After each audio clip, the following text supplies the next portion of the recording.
आप बताओ जाके पीडीए परिवार के लोगों को कि ये वही लोग हैं जो अपमानित कर रहे हैं हजारों साल से और फिर साजिश कर करके सत्ता में रहना चाहते हैं।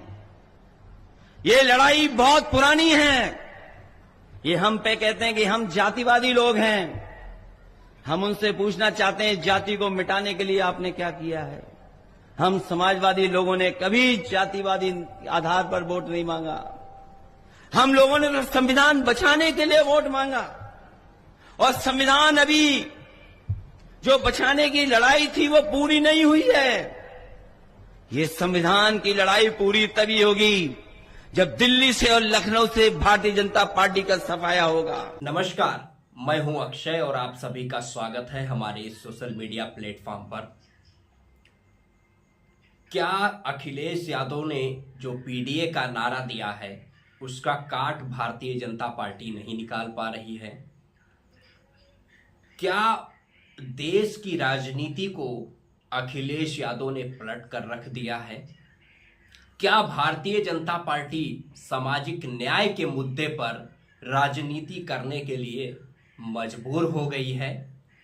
दरअसल में समाजवादी पार्टी के राष्ट्रीय अध्यक्ष एवं पूर्व मुख्यमंत्री अखिलेश यादव मुरादाबाद के कुंदुरखी में एक विशाल जनसभा को संबोधित करते हुए उन्होंने फिर से एक बार ओबीसी, एससी, एसटी और अल्पसंख्यक समाज के लोगों के हक, अधिकार, स्वाभिमान, सम्मान और आरक्षण की बात की है और उन्होंने कहा है कि जो संवैधानिक अधिकार मिला है, सामाजिक न्याय की बात अखिलेश यादव ने की।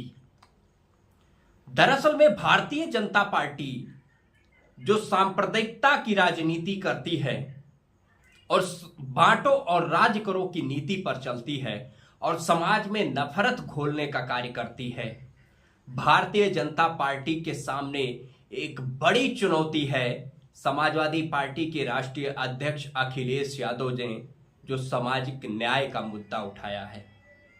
दरअसल में उत्तर प्रदेश के मुख्यमंत्री योगी आदित्यनाथ जो बीते दिनों कटेंगे बटेंगे तो कटेंगे जैसे नारे देकर, तमाम सांप्रदायिक नारे देकर अब थक चुके हैं। अब उनको सामाजिक न्याय के मुद्दे पर बोलने के लिए मजबूर होना पड़ रहा है। लेकिन फिर भी भारतीय जनता पार्टी और देश के प्रधानमंत्री नरेंद्र मोदी जाति आधारित जनगणना करवाने की घोषणा नहीं कर सकते हैं। इसके पीछे कारण है, जो सवर्ण वोटर है वो भारतीय जनता पार्टी से नाराज हो जाएगा और भारतीय जनता पार्टी सवर्ण वोटर को नाराज नहीं करना चाहती है।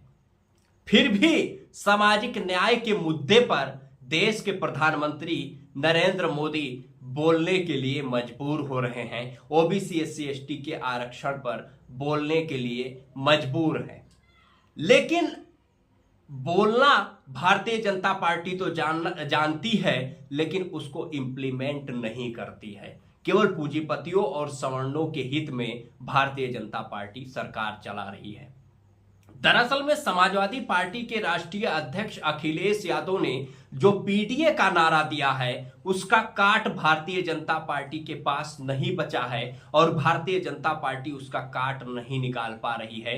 जो समाजवादी पार्टी के राष्ट्रीय अध्यक्ष अखिलेश यादव ने सामाजिक न्याय का मुद्दा उठाया है, जाति आधारित जनगणना का मुद्दा उठाया है और यही कारण है कि 2024 के लोकसभा चुनाव में वो भारतीय जनता पार्टी जो सांप्रदायिकता की राजनीति करती है, बांटो और राज करो की राजनीति करती है, समाज में नफरत घोलने का कार्य करती है, वो भारतीय जनता पार्टी की सांप्रदायिकता के रथ को उत्तर प्रदेश से समाजवादी पार्टी ने रोक कर दिखाया और देश में सबसे बड़ी तीसरे नंबर की पार्टी समाजवादी पार्टी बनकर उभरी और समाजवादी पार्टी के 37 सांसद उत्तर प्रदेश से जीत कर गए।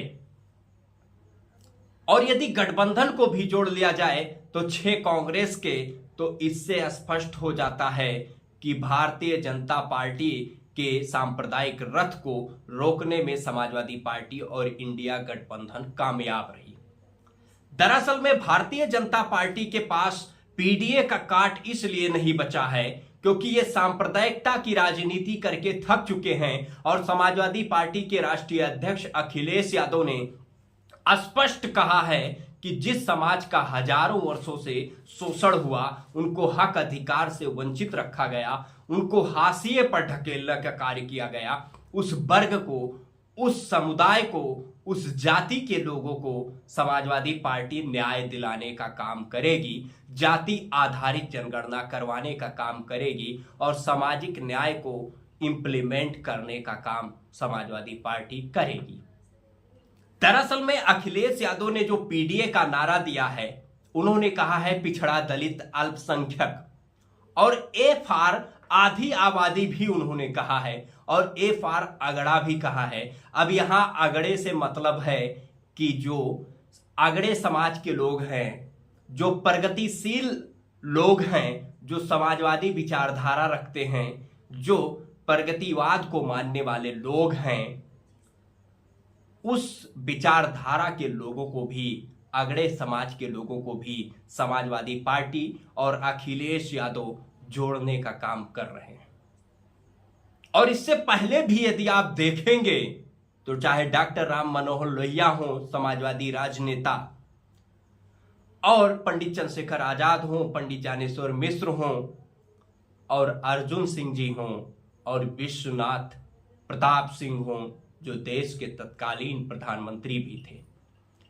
इस प्रकार के तमाम वो जो सामान्य वर्ग या सवर्ण पृष्ठभूमि से आने वाले महापुरुषों ने, समाजवादी विचारधारा को मानने वाले लोग और प्रगतिवादी सोच के लोगों ने समाज में सामाजिक न्याय को स्थापित करने के लिए, समरसता समानता को स्थापित करने के लिए संघर्ष किया।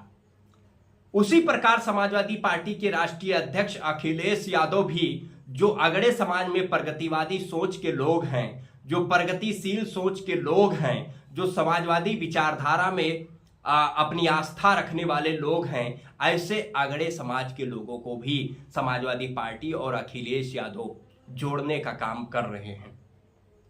इस प्रकार जो गरीब तबका है, वंचित तबका है, पिछड़ा, दलित, अल्पसंख्यक है, उसको जोड़ने का काम समाजवादी पार्टी के राष्ट्रीय अध्यक्ष अखिलेश यादव कर रहे हैं। वो 90% आबादी की बात कर रहे हैं।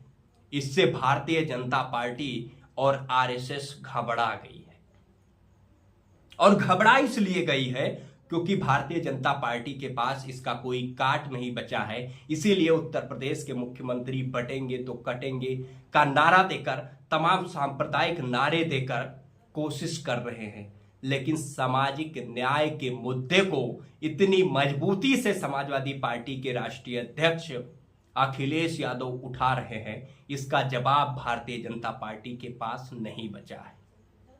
वो नरेंद्र मोदी जो उस समय मंडल कमीशन की रिपोर्ट लागू करने की मांग चल रही थी, तो मंडल के विरोध में जो कमंडल निकला, उस रथ पर सवार थे उस देश के प्रधानमंत्री, उस समय जो घांची जाति से आते हैं, उस समय पिछड़ी जाति में थे भी नहीं, बाद में उनको पिछड़ी जाति में कागजी तौर पर शामिल किया गया और अपने आप को पिछड़ी मां का बेटा बताने वाले देश के प्रधानमंत्री नरेंद्र मोदी भी ओबीसी, एससी, एसटी को एकजुट रहने की बात करने लगे।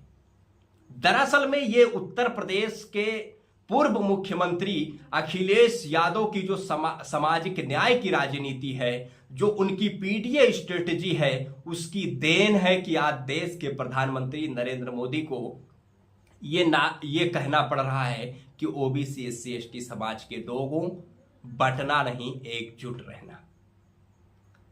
और आप 70-80 के दशक में देखेंगे, शरद यादव, लालू प्रसाद यादव, मुलायम सिंह यादव और रामविलास पासवान से लेकर तमाम समाजवादी नेताओं ने उस समय कांग्रेस के खिलाफ जो सामाजिक न्याय के मुद्दे को मजबूती से उठाया था, और निश्चित तौर पे उत्तर भारत से लेकर पूरी भारत की राजनीति में एक नया मोड़ देखने को मिला। ठीक उसी प्रकार आज जब सांप्रदायिकता अपनी चरम सीमा पर है और भारतीय जनता पार्टी सांप्रदायिकता पर और नफरत फैलाकर राजनीति कर रही है, ऐसे में समाजवादी पार्टी के राष्ट्रीय अध्यक्ष अखिलेश यादव आरक्षण की बात कर रहे हैं, सामाजिक न्याय की बात कर रहे हैं, बाबा साहब डॉक्टर भीमराव अंबेडकर द्वारा दिए गए संविधान की बात कर रहे हैं और वंचित तबके को हक, अधिकार और न्याय दिलाने की बात कर रहे हैं, सामाजिक न्याय की बात कर रहे हैं। निश्चित तौर पे समाजवादी पार्टी के राष्ट्रीय अध्यक्ष अखिलेश यादव बहुजन नायक के रूप में उभरे हैं और उनकी सामाजिक न्याय की राजनीति एक बड़ा मैसेज देने का काम कर रहे हैं। इस विषय पर आप सभी लोगों की क्या प्रतिक्रिया है? आप अपनी प्रतिक्रिया कमेंट बॉक्स के माध्यम से अवश्य दें।